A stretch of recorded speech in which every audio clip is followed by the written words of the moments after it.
When man achieves the true life of man on earth, the entire forces of Satan will be bound, and man will live easily upon earth. Things will not be as complex as they are today. Human relationships, social relationships, complex familial relationships. They are such bother, so painful. Man's life here is so miserable. Once man has been conquered, his heart and mind will change. He will have a heart that reveres God and a heart that loves God.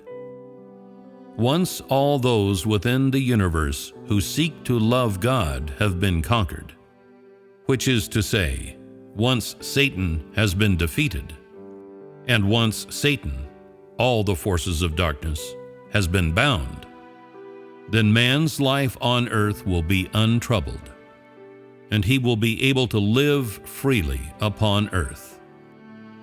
If man's life is without the fleshly relationships, and is without the complexities of the flesh, then it would be so much easier.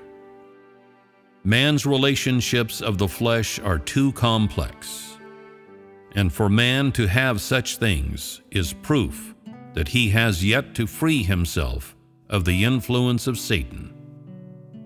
If you had the same relationship with the brothers and sisters, if you had the same relationship with your regular family, then you would have no concerns and would not need to worry about anyone. Nothing could be better, and in this way man would be relieved of half of his suffering. Living a normal human life on earth, man will be similar to an angel. Though still being of the flesh, he will be much like an angel. This is the final promise. It is the last promise that is bestowed upon man. Today, man undergoes chastisement and judgment. Do you think man's experience of such things is meaningless? Could the work of chastisement and judgment be done for no reason? Previously, it has been said that to chastise and judge man is to place him into a bottomless pit, which means the taking away of his fate and prospects. This is for the sake of one thing, the cleansing of man. Man is not placed in a bottomless pit deliberately, after which God washes his hands of him. Instead, it is in order to deal with the rebelliousness within man, so that in the end, the things within man may be cleansed, so that he may have a true knowledge of God and be like a holy person. If this is done, then all will be accomplished. In fact, when those things within man that are meant to be dealt with are dealt with, and man bears resounding testimony, Satan will also be defeated.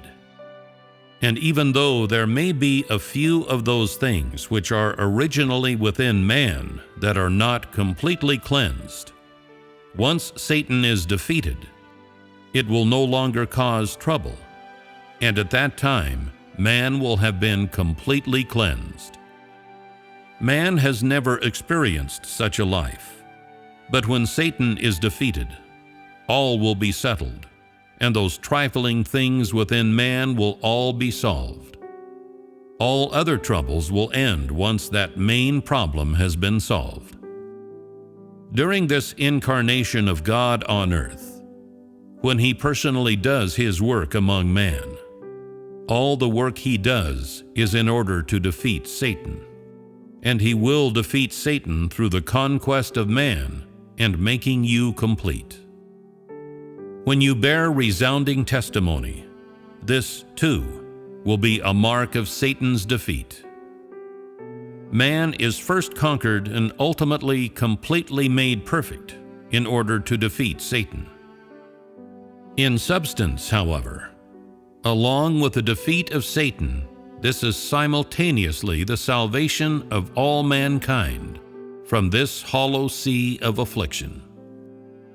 regardless of whether this work is carried out throughout the entire universe or in China. It is all in order to defeat Satan and bring salvation to the whole of mankind, so that man may enter the place of rest. You see, the normal flesh of God incarnate is precisely for the sake of defeating Satan. The work of the God of flesh is used to bring salvation to all those beneath heaven who love God.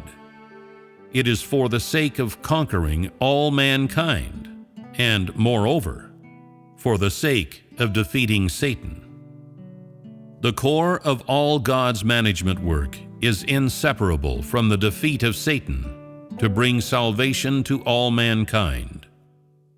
Why, in much of this work, is it always said for you to bear testimony? And whom is this testimony directed at? Isn't it directed at Satan? This testimony is made to God, and it is made to testify that the work of God has achieved its effect. Bearing testimony is related to the work of defeating Satan. If there were not a battle with Satan, then man would not be required to bear testimony.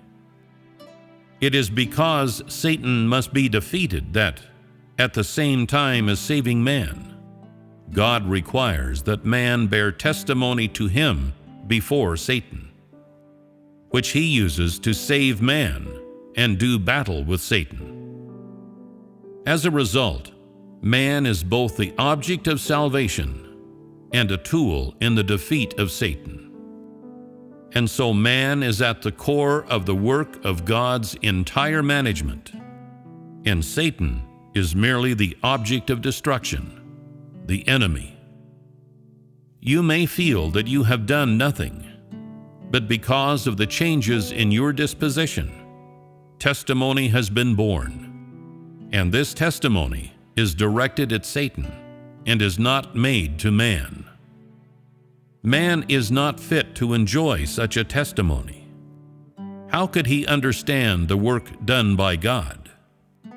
The object of God's fight is Satan. Man, meanwhile, is only the object of salvation. Man has the corrupt satanic disposition and is incapable of understanding this work. This is because of the corruption of Satan. It is not inherently within man, but is directed by Satan. Today, God's main work is to defeat Satan, that is, to completely conquer man, so that man may bear final testimony to God before Satan. In this way, all things will be accomplished. In many cases, to your naked eye, it appears that nothing has been done.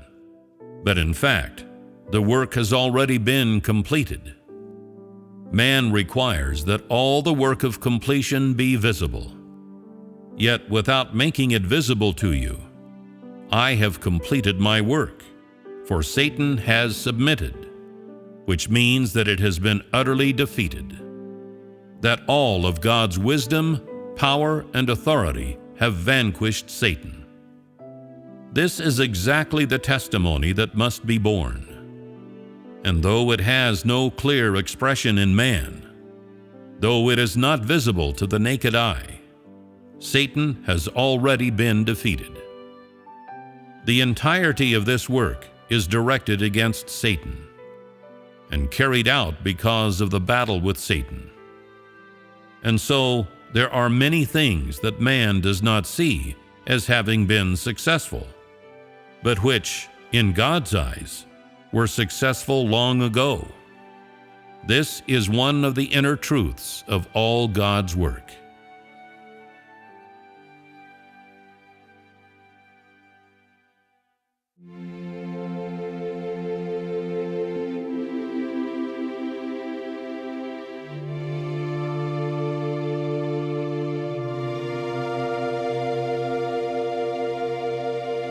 During this incarnation of God on earth, He does does his work among men. All of this work has one purpose: to defeat the devil, Satan. He will defeat Satan through conquering man, also through making you complete. When you bear resounding testimony, this too will be a mark of Satan's defeat. God is incarnated just to defeat Satan and save all mankind.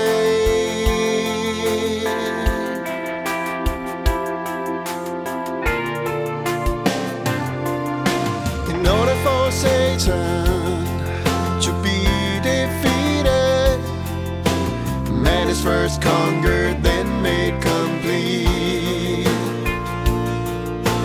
But in substance, while defeating Satan, God saves man from the world of pain. No matter if this work is carried out in China or throughout the universe, it's also defeat Satan and save mankind, so that man can enter the place of rest.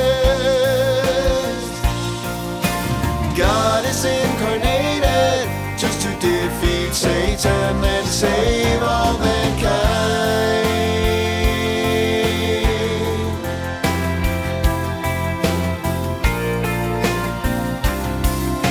The incarnation of God in the ordinary flesh is precisely for the sake of defeating Satan. The work of this God of flesh is to save all those who love God beneath heaven. It's for the sake of conquering all mankind, and also for the sake of defeating Satan. The core of all God's work is inseparable from defeating Satan for mankind's salvation. God is incarnated just to defeat Satan and save all mankind.